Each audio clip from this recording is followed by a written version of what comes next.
तो एक बहन का 1 रैंक, दूसरी बहन की 15 रैंक, क्योंकि एक होमवर्क कराने वाला आदमी था ना। मरना पड़ता है, मरना।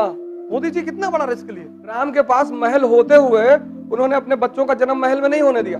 एक आदमी ने बेईमानी नहीं की, वो है भगवान। ये दोनों पेट हैं। मोती झील में 2 तरह के लोग आते हैं, अपवाद है ही नहीं। अरे बेचैनी हो रही है।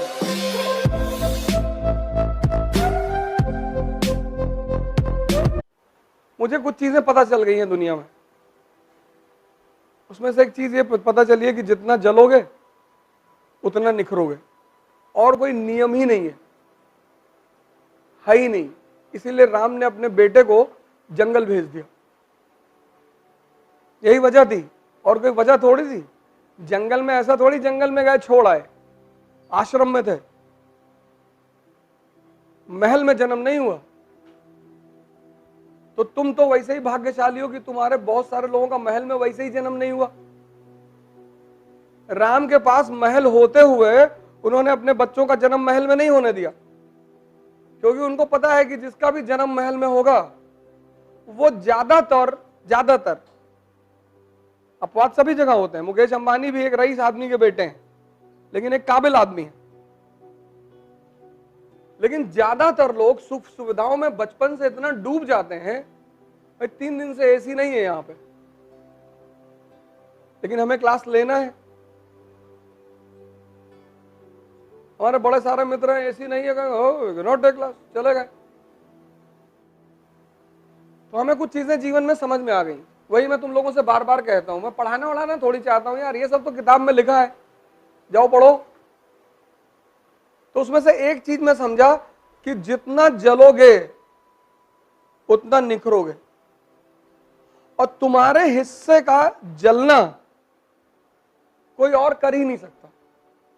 नहीं, कम से कम तुम्हारे माँ बाप तो कर ही लेते कि बेटा तुम मत जलो, हम तुम्हारे लिए जल लेते हैं, लेकिन कोई कर ही नहीं सकता। अगर ऐसा कोई नियम होता तो बुद्ध अपनी जो उपलब्धि थी वो अपने बेटे को ट्रांसफर कर देते, है ही नहीं। अंबेडकर जले तो इतने महान बने, गांधी जले, पढ़ो ना इनकी बायोग्राफी। मैं तुमसे क्यों कहता हूं ऑटोबायोग्राफी पढ़ने के लिए?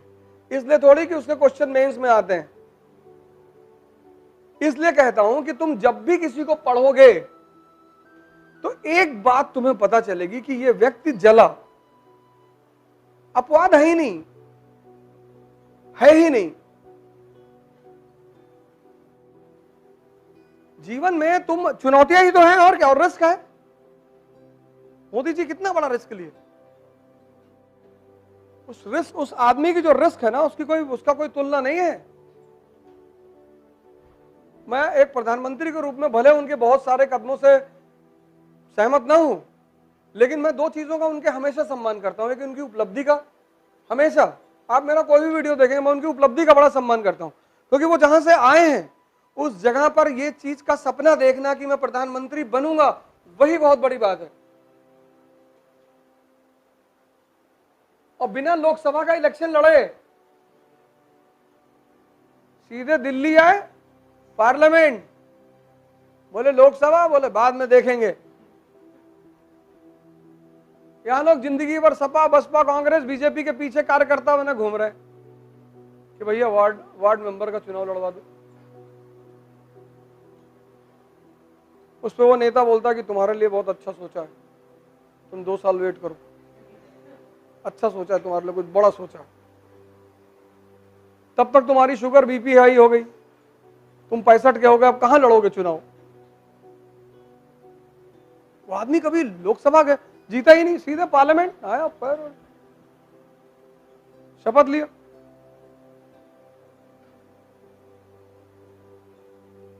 ये सब व्यक्तित्व है। कितनी मजबूती से उस व्यक्तित्व का निर्माण हुआ होगा, कितना जला होगा आदमी, कितने टेम्परेचर में। ना आसान है, एक एनसीईआरटी तैयार करने में तुम लोग की हालत खराब।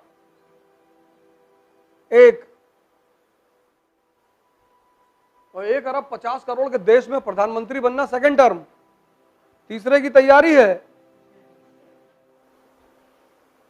तो M = M, मेहनत = मस्ती। तो ये दाल की तरह और ये नमक की तरह दोनों होनी चाहिए। और ये दाल की तरह, जितनी दाल उतनी मेहनत, और जितनी नमक उतनी मस्ती। कुछ लोग जितनी दाल है उतनी मस्ती कर रहे हैं, फिर रो रहे हैं, भैया हमारी किस्मत फूटी है। अबे ये मत्था है कि लेटर पैड है तुम्हारा, यहां लिखा हुआ है। अपवाद कोई हुआ ही नहीं, और ना तुम हो गए। मैं तो बहुत टॉपरों के साथ रहा हूं पिछले 15 साल से, उनके जीवनचर्या देखी, जीवन देखा, रोते हुए देखा, रोते हुए देखा। अब नहीं हो पाएगा, होगा। पता लगा रात में 2 बजे फोन कर दी, सर बहुत बेचैनी हो रही है। अच्छा क्या हो रहा है?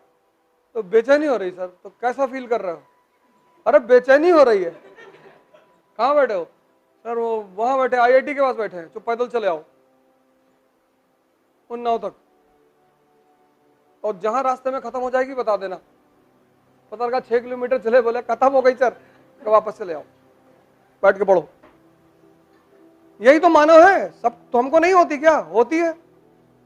हमको डर नहीं लगता क्या? लगता है। सब मनुष्य हैं। उस चीज को तुम ओवरकम कैसे करते हो? और धीरे धीरे जब तुम ओवरकम करने लगते हो तो वो चीज खत्म हो जाती है तुम्हारे जीवन में।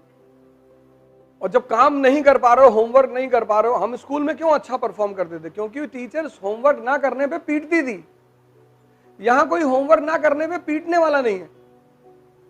और होमवर्क मतलब कंसोलिडेशन, फीडिंग, तो वही चीज तो बाद में एग्जाम में आती थी। तो जिसका होमवर्क मजबूत रहता था उसके अच्छे परसेंटेज आते थे। वही हाल यहां भी है। जो होमवर्क है, अब जैसे टीना दाबी है, उसकी मां क्या है, रिजाइन कर दिया नौकरी से। होमवर्क कराती थी दिन भर बिठा के, बेचारी खुद बैठी रहती थी। तो एक बहन का 1 रैंक, दूसरी बहन की 15 रैंक, क्योंकि एक होमवर्क कराने वाला आदमी था ना। ये दोनों पेट हैं, हजम करना, हजम, यहां डाइजेस्ट करना। इसलिए जब तुम किसी आदमी को मिलते हो जिसको गीता याद है, कुरान याद है, बाइबल याद है, तो तुम बहुत अचंभित होते हो कि कैसे भैया यहां एनसीईआरटी का एक चैप्टर नहीं याद हो रहा है। तो क्या तुम्हारी क्षमता कम है? नहीं। एक आदमी ने बेईमानी नहीं की, वो है भगवान। उसने क्षमताएं सबको बराबर की दी, उसने बुद्धि सबको दी, सद्बुद्धि बहुत कम लोगों को दी। मोती झील में 2 तरह के लोग आते हैं, एक 5 से 11, एक 11 से 5। एक 5 से 11 हर आदमी भाग रहा है, दौड़ रहा है, एक्सरसाइज कर रहा, बॉडी बना रहा है। और एक 11 से 5 वो न्यूटन वाले लोग आते हैं। वो कान में बताते रहते दूसरे को कि देखो न्यूटन का लॉ था पहला ऐसा, और body at rest will be at rest, तो धक्का उक्का देके समझाते रहते हैं। वो पढ़ने आते हैं, वो आप ऐसा मत समझिए वो बदतमीजी करने आ रहे हैं।